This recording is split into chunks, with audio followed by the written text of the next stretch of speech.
നിൻ സ്നേഹം ഞാൻ രുചിച്ചു, ഓ എത്രയോ മധുരം. തേനിനേക്കാളും തേൻ കട്ടയെക്കാളും എന്നാവിനത്ര മധുരം. എബ്രായർക്ക് എഴുതിയ ലേഖനം 12-ാം അധ്യായം അതിൻ്റെ 1-2 വാക്യങ്ങൾ.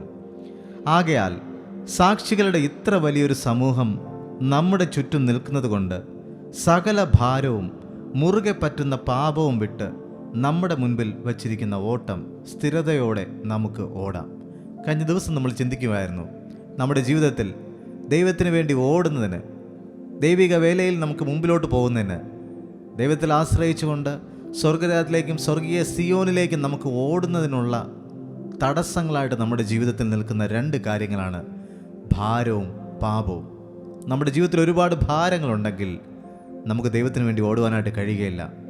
ഈ ഭാരങ്ങളെ കർത്താവിൻ്റെ കയ്യിൽ സമർപ്പിച്ചാൽ നമുക്ക് ആവശ്യമായുള്ളതെല്ലാം ദൈവം പകർന്നു തരും. നാൾതോറും നമ്മുടെ ഭാരങ്ങളെ ചുമക്കുന്ന കർത്താവ് നമ്മുടെ ഭാരങ്ങളെ വഹിച്ചുകൊള്ളും. ആ ഒരു പ്രത്യാശയോടെ നമ്മൾ മുമ്പിലോട്ട് പോകുമ്പോൾ അടുത്ത് നമ്മളെ തടസ്സപ്പെടുത്തുന്ന ഒരു കാര്യമാണ് പാപം. നമ്മൾ ചെയ്തിരിക്കുന്ന പാപങ്ങൾ. പലപ്പോഴും പിശാച് വന്ന് നമ്മളെ കുറ്റപ്പെടുത്തിക്കൊണ്ടേയിരിക്കും. നീ പാപിയാണ്, നിനക്ക് ദൈവത്തിന് വേണ്ടി അധ്വാനിക്കുവാൻ പറ്റത്തില്ല, നിനക്ക് ദൈവത്തിന് വേണ്ടി ജീവിക്കുവാനായിട്ട് പറ്റത്തില്ല, നിനക്ക് ദൈവത്തിന് വേണ്ടി ഒന്നും ചെയ്യാൻ കഴിയത്തില്ല, കാരണം നിൻ്റെ പ്രാർത്ഥന ദൈവം കേൾക്കുകയില്ല, നിന്നെ ദൈവം സ്നേഹിക്കുകയില്ല. ഇങ്ങനെയുള്ള കുറ്റപ്പെടുത്തലുകൾ നമുക്ക് തന്നുകൊണ്ടേയിരിക്കും പിശാച്. എന്നാൽ ഈ പാപങ്ങളെല്ലാം ദൈവസന്നിധിയിൽ ഏറ്റു പറയുമ്പോൾ പരിശുദ്ധാത്മാവ് നമ്മളോട് പറയും, ദൈവം നിൻ്റെ പാപങ്ങളെ ക്ഷമിച്ചു തരും. അങ്ങനെ ദൈവസന്നിധിയിൽ നമ്മൾ തന്ന പാപങ്ങൾ ഏറ്റു പറയുമ്പോൾ നമ്മുടെ പാപം എത്ര കടും ചുവപ്പായിരുന്നാലും അത് ഹിമം പോലെ വെളുപ്പിക്കും. അപ്പോൾ ഈ 2 കാര്യങ്ങൾ, ഈ ഭാരവും പാപവും നമ്മൾ മാറ്റിക്കഴിഞ്ഞാൽ നമുക്ക് വളരെ ഈസി ആയിട്ട് നമുക്ക് സ്വർഗരാജ്യത്തിൽ നമുക്ക് ഓടാനായിട്ട് കഴിയും. സ്വർഗരാജ്യം എന്നുള്ള ലക്ഷ്യം മുമ്പിൽ വെച്ചുകൊണ്ട് നമുക്ക് ഓടുവാനായിട്ട് കഴിയും. 2-ാമത്തെ വാക്യമാണ് പ്രിയമുള്ളവരെ നമ്മൾ ധ്യാനിക്കുന്നത്. 2-ാമത്തെ വാക്യം പറയുന്നു, വിശ്വാസത്തിൻ്റെ നായകനും പൂർത്തി വരുത്തുന്നവനുമായ യേശുവിനെ നോക്കാം. അപ്പോൾ ഈ ലോകത്തിൽ നമ്മൾ ഓടുമ്പോൾ, ഈ ലോകത്തിലെ യാത്രയിൽ നമ്മൾ യാത്ര ചെയ്യുമ്പോൾ, സ്വർഗരാജ്യത്തിലേക്ക് നമ്മൾ യാത്ര ചെയ്യുമ്പോൾ, ക്രിസ്തുവിൻ്റെ പാതയിൽ നമ്മൾ നയിക്കുമ്പോൾ നമുക്ക് നോക്കുവാനും നമുക്ക് മാതൃകയാക്കുവാനും കഴിയുന്ന ഒരേ ഒരു വ്യക്തി യേശു ക്രിസ്തു മാത്രമാണ്. ലോകത്തിൽ അനേകം മഹാന്മാർ വന്നിട്ടുണ്ട്, അനേക മഹത് വചനങ്ങളും പറഞ്ഞിട്ടുണ്ട്. പക്ഷേ യേശു ക്രിസ്തു പറഞ്ഞത് എന്താണോ കർത്താവ് ചെയ്തത് അതിനെയായിരുന്നു പറഞ്ഞത്. വഴിയും സത്യവും ജീവനും ഞാനാകുന്നു, ഞാനല്ലാതെ ആരും പിതാവിൻ്റെ, എന്നിലൂടെ അല്ലാതെ ആരും പിതാവിൻ്റെ അടുക്കൽ എത്തുന്നില്ല എന്ന് വളരെ ശക്തമായി ധൈര്യത്തോടുകൂടെ സത്യമായി വിളിച്ചു പറഞ്ഞ ഒരേ ഒരാളേ ഉള്ളൂ, അത് യേശു ക്രിസ്തു മാത്രമാണ്. പലരും പറഞ്ഞു ഒരു വഴിയുണ്ട്, ഒരു സത്യമുണ്ട്, അവിടേക്ക് നമ്മൾ പോകണമെന്ന് പറഞ്ഞു. എന്നാൽ യേശു വന്ന് നമ്മളോട് പറഞ്ഞു, ഞാനാണ് ആ വഴി. ഈ നമ്മുടെ ക്രിസ്തീയ ജീവിതത്തിൽ നമ്മുടെ വിശ്വാസത്തിൻ്റെ നായകനാണ് ഈ യേശു കർത്താവ്. ഈ കർത്താവ് മുമ്പിലുണ്ടെങ്കിൽ നമ്മുടെ യാത്ര വലിയ സുഗമമാണ്. നമുക്ക് ധൈര്യമായിട്ട് യാത്ര ചെയ്യാം. നമ്മൾ കുഞ്ഞു കുട്ടികളായിരുന്നപ്പോൾ നമ്മുടെ അപ്പൻ ഫ്രണ്ടിൽ നിന്ന് പോയി കഴിഞ്ഞാൽ നമുക്കൊരു ധൈര്യമാണ്, അപ്പൻ മുമ്പിലുണ്ടല്ലോ. അതുപോലെ ക്രിസ്തീയ ജീവിതത്തിൽ നമുക്കൊരു ധൈര്യമാണ്, നമ്മുടെ അപ്പൻ നമ്മുടെ മുമ്പിലുണ്ട്. അതുകൊണ്ട് വിശ്വാസത്തിൻ്റെ നായകനായ യേശുവിനെ നോക്കി നമുക്ക് യാത്ര ചെയ്യാം. അതിനെ പൂർത്തി വരുത്തുന്നവനായ യേശുവിനെ നോക്കി നമുക്ക് യാത്ര ചെയ്യാം. കാരണം എന്തുകൊണ്ടാണ് നോക്കേണ്ടത്? തൊട്ടടുത്ത് പറഞ്ഞിരിക്കുന്നു, തൻ്റെ മുൻപിൽ വച്ചിരിക്കുന്ന സന്തോഷമോർത്ത് യേശു അപമാനം അവഗണിച്ച് ക്രൂശിനെ സഹിക്കുകയും ദൈവസിംഹാസനത്തിൻ്റെ വലത് ഭാഗത്ത് ഇരിക്കുകയും ചെയ്തു. പലരും യേശുവിനെ കല്ലെറിഞ്ഞു, പലരും കുറ്റപ്പെടുത്തി, പലരും ഒറ്റപ്പെടുത്തി, ചാട്ടവാറടി കൊണ്ടു. ശരീരമാകെ ഉഴവു ചാല് പോലെ ഉഴുതുമറിക്കപ്പെട്ടു. ആ ശരീരത്തിൽ നിന്ന് അത്രയും വേദനയും അത്രയും രക്തം വാർന്നു പോകുമ്പോഴും, ആ വേദന സഹിക്കുമ്പോഴും കർത്താവിൻ്റെ മനസ്സിൽ ആ ഒരു സന്തോഷമുണ്ടായിരുന്നു. തൻ്റെ മുൻപിൽ വച്ചിരിക്കുന്ന സന്തോഷം ഓർത്ത് അപമാനങ്ങളെയൊക്കെ സഹിച്ചു. എന്തായിരുന്നു ആ സന്തോഷം? പിതാവിൻ്റെ അടുക്കൽ ചെന്നെത്താം. 33.5 വർഷമായി ഈ ലോകത്തിൽ വന്നിട്ട് എനിക്ക് കുറച്ച് സമയം കഴിയുമ്പോൾ എൻ്റെ പിതാവിൻ്റെ അടുക്കൽ ചെന്നെത്താം എന്നൊരു സന്തോഷം. നമുക്കും പ്രിയമുള്ളവരെ, ഇതായിരിക്കണം നമ്മുടെ ലക്ഷ്യം. ഈ ലോകത്ത് നമുക്ക് കഷ്ടമുണ്ട് എങ്കിലും ഈ ലോകത്തിൻ്റെ യാത്ര കഴിഞ്ഞ് നമുക്ക് ആ പിതാവിൻ്റെ സന്നിധിയിലെത്തി അവിടെ നമുക്ക് സന്തോഷിക്കാം. അതുകൊണ്ട് അപമാനമെല്ലാം വിട്ട് പിന്നെ മറ്റൊരു സന്തോഷം കൂടെ കർത്താവിനുണ്ടായിരുന്നു. എൻ്റെ മരണത്തിന് ശേഷം അനേകരെ ദൈവത്തിലേക്ക് നയിക്കുവാൻ, പിതാവിൻ്റെ അടുക്കിലേക്ക് നയിക്കുവാൻ ഒരു പുതിയ വഴി തുറക്കുകയാണ്. ആ ഒരു സന്തോഷത്തെ ഓർത്തുകൊണ്ട് അപമാനം സഹിച്ചു എന്നാണ് പറയുന്നത്. പ്രിയമുള്ളവരെ, ക്രിസ്തീയ ജീവിതത്തിൽ നിങ്ങൾ ദൈവത്തെ അനുഗമിക്കുന്നത് കൊണ്ട്, ദൈവത്തിൻ്റെ മക്കളായതുകൊണ്ട് ഒരുപക്ഷെ നിങ്ങൾ ഒറ്റപ്പെടലുകളും കുറ്റപ്പെടുത്തലുകളും കളിയാക്കലുകളും പരിഹാസങ്ങളും നിന്ദകളും ഒക്കെ നിങ്ങൾ സഹിക്കുന്നുണ്ടാകാം. എന്നാൽ വേദപുസ്തകം പറയുന്നു, അതൊന്നും നമ്മൾ ഓർത്ത് ഭാരപ്പെടേണ്ട. നമ്മുടെ മുമ്പിൽ ഒരു സന്തോഷമുണ്ട്. ദൈവം നമുക്കായി ഒരു സന്തോഷം ഒരുക്കി വച്ചിട്ടുണ്ട്. സ്വർഗരാജ്യത്തിൽ നമ്മൾ എത്തിച്ചേരുമ്പോൾ അവിടെ നമ്മൾ പിതാവിനോടൊപ്പം ഇരിക്കും, ക്രിസ്തുവിൻ്റെ കൂടെ നമ്മൾ വസിക്കും. അതുകൊണ്ട് ആ സന്തോഷത്തെ ഓർത്തുകൊണ്ട് വിശ്വാസത്തിൻ്റെ നായകനും പൂർത്തിവത്തിനുമായ യേശു ക്രിസ്തുവിനെ നമുക്ക് നോക്കാം. മനുഷ്യരെ നോക്കണ്ട, മിനിസ്ട്രികളെ നോക്കണ്ട, സഭകളെ നോക്കണ്ട. അവർ വീണു പോകും. എന്നാൽ ഒരിക്കലും വീഴാത്ത, ഒരിക്കലും മാറാത്ത, ഒരിക്കലും വാക്ക് മാറാത്ത വിശ്വസ്തനായ ദൈവത്തെ നമുക്ക് നോക്കാം. യേശു ക്രിസ്തുവിനെ നമുക്ക് നോക്കാം.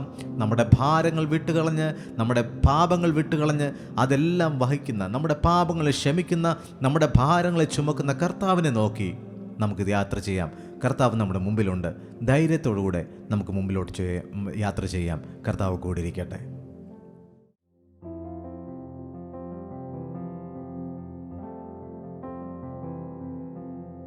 നിൻ സ്നേഹം ഞാൻ രുചിച്ചു, ഓ എത്രയോ മധുരം. തേനിനേക്കാളും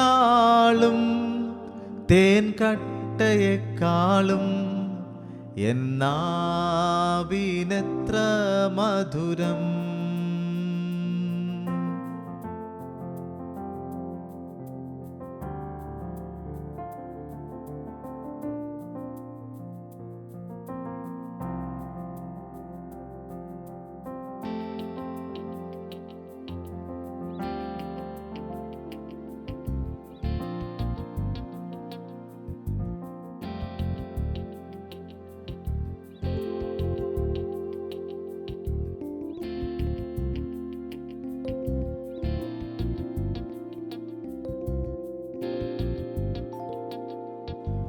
നിൻ സ്നേഹം ഞാൻ രുചിച്ചു, ഓ എത്രയോ മധുരം.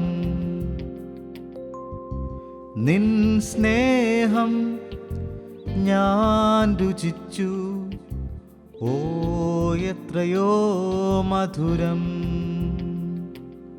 തേനിനേക്കാളും തേൻ കട്ടയേക്കാളും എന്നാവിനെത്ര മധുരം.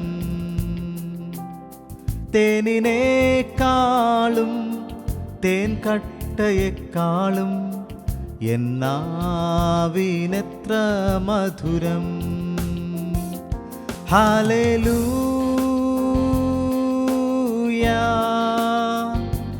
ഹല്ലേലൂയ,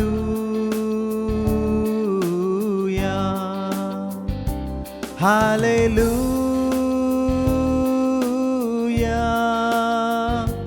ഹല്ലേലൂയ.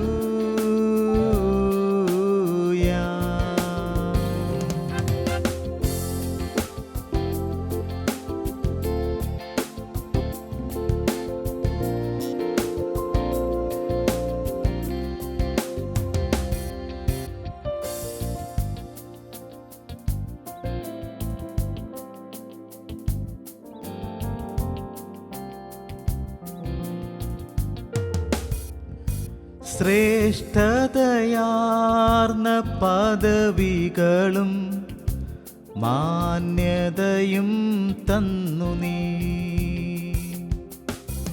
നിനച്ചതിലും മേൽത്തരമാ ഊഴിയിൽ നിർത്തിയല്ലോ.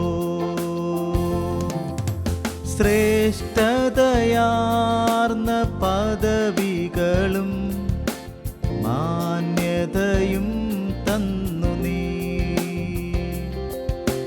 നിനച്ചതിലും മേൽത്തരമാ ഊഴിയിൽ നിർത്തിയല്ലോ. ഹല്ലേലൂയ,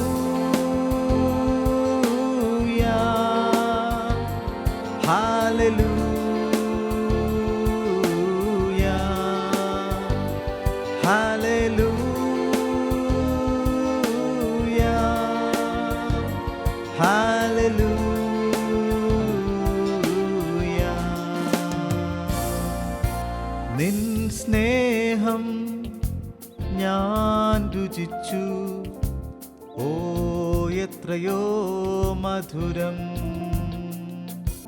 തേനിനേക്കാളും തേൻ കട്ടയേക്കാളും എന്നാവിനെത്ര മധുരം.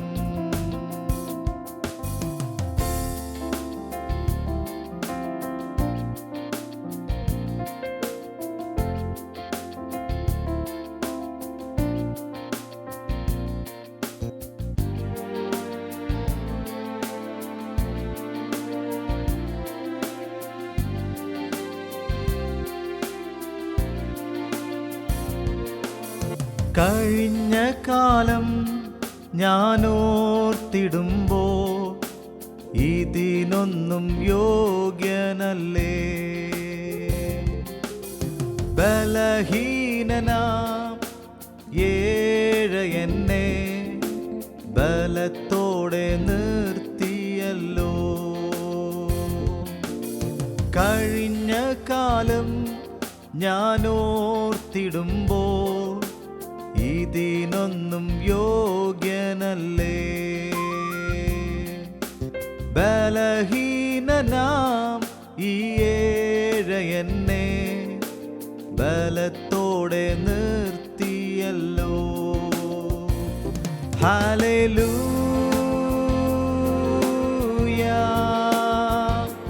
ഹല്ലേലൂയ,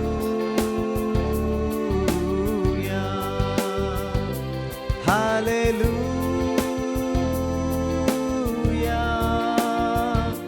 ഹല്ലേലൂയ.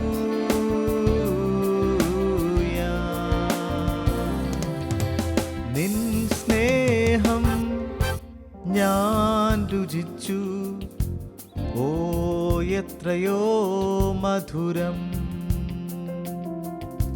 നിൻ സ്നേഹം ഞാൻ രുചിച്ചു, ഓ എത്രയോ മധുരം. തേനിനേക്കാളും തേൻ കട്ടയേക്കാളും എന്നാവിനെത്ര മധുരം.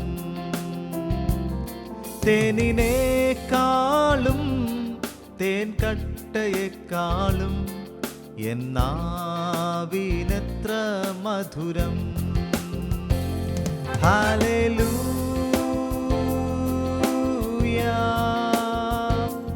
ഹല്ലേലൂയ,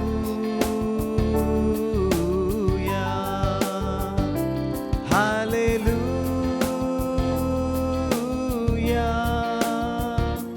ഹല്ലേലൂയ.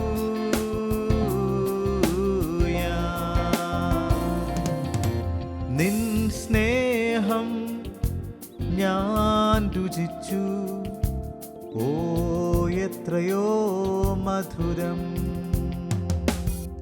തേനിനേക്കാളും തേൻ കട്ടയേക്കാളും എന്നാവിനെത്ര മധുരം.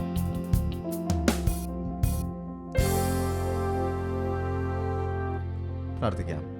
കർത്താവേ, സ്വർഗീയ പിതാവേ, ഒരു പ്രാവശ്യം കൂടെ അങ്ങയുടെ വചനം കേൾക്കുവാനും ദൈവമേ അങ്ങയുടെ ആലോചന ശ്രദ്ധിക്കുവാനും അങ്ങയെ സ്തുതിക്കുവാനും ഞങ്ങൾക്ക് നൽകിയ ഈ അവസരത്തിനായിട്ട് നന്ദിയോടെ സ്തോത്രം. ഞങ്ങൾ പാടിയതുപോലെ അപ്പാ, തേനിനേക്കാളും തേൻ കട്ടയേക്കാളും മാധുര്യമേറിയ അങ്ങയുടെ വചനം, ഈ വചനമാണ് ഞങ്ങളെ നിലനിർത്തിയത്. കർത്താവേ, ഇനിയും അധികമായിട്ട് അങ്ങയുടെ വചനം ധ്യാനിക്കുവാനും അങ്ങയുടെ വചനം അനുസരിക്കുവാനും ഞങ്ങൾ ഓരോരുത്തരെയും സഹായിക്കണമേ അപ്പാ. ഞങ്ങളുടെ ജീവിതത്തിൻ്റെ യാത്രയിൽ ഞങ്ങൾ മുമ്പിലോട്ട് പോകുമ്പോൾ ഞങ്ങൾക്ക് ഭാരങ്ങളും പ്രയാസങ്ങളും ഒക്കെ വരുന്ന സമയങ്ങളിൽ ആ ഭാരങ്ങളെ ഞങ്ങൾ കർത്താവിൽ ഇട്ടുകൊണ്ട് വിശ്വാസത്തിൻ്റെ നായകനായ യേശു ക്രിസ്തുവിനെ നോക്കിക്കൊണ്ട് ഞങ്ങൾക്ക് യാത്ര ചെയ്യുവാൻ ഞങ്ങളെ സഹായിക്കണമേ. അങ്ങ് വിശ്വസ്തനായ ദൈവമാണല്ലോ കർത്താവേ. കഴിഞ്ഞ കാലങ്ങൾ ഞങ്ങൾ ഓർക്കുമ്പോൾ ഇന്ന് ഞങ്ങൾ എത്തിച്ചേരുന്ന ഈ നിലകളിലെത്തുവാൻ ഞങ്ങളൊന്നും യോഗ്യതയുള്ളവരല്ല കർത്താവേ.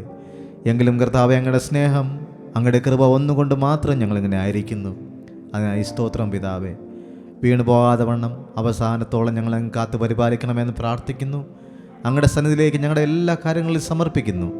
ഇന്നത്തെ ഞങ്ങളുടെ ഓരോ യാത്രകളെയും ഓരോ ആവശ്യങ്ങളെയും ദൈവകരങ്ങളിലേക്ക് സമർപ്പിക്കുന്നു. ദൈവത്തിൻ്റെ ഇഷ്ടപ്രകാരം എല്ലാ കാര്യങ്ങളും ഞങ്ങൾക്ക് അനുഗ്രഹമാക്കി തരണമേ. യേശു ക്രിസ്തു മുഖാന്തരം ഞങ്ങളുടെ പ്രാർത്ഥന കേൾക്കണം സ്വർഗീയ പിതാവേ. ആമേൻ, ആമേൻ. ദൈവം എല്ലാവരും അനുഗ്രഹിക്കട്ടെ. നമ്മൾ പാടിയതുപോലെ കർത്താവിൻ്റെ സ്നേഹം എത്ര വലിയത്, തേനിനേക്കാളും തേൻ കട്ടയേക്കാളും മധുരമുള്ള ദൈവത്തിൻ്റെ വചനം.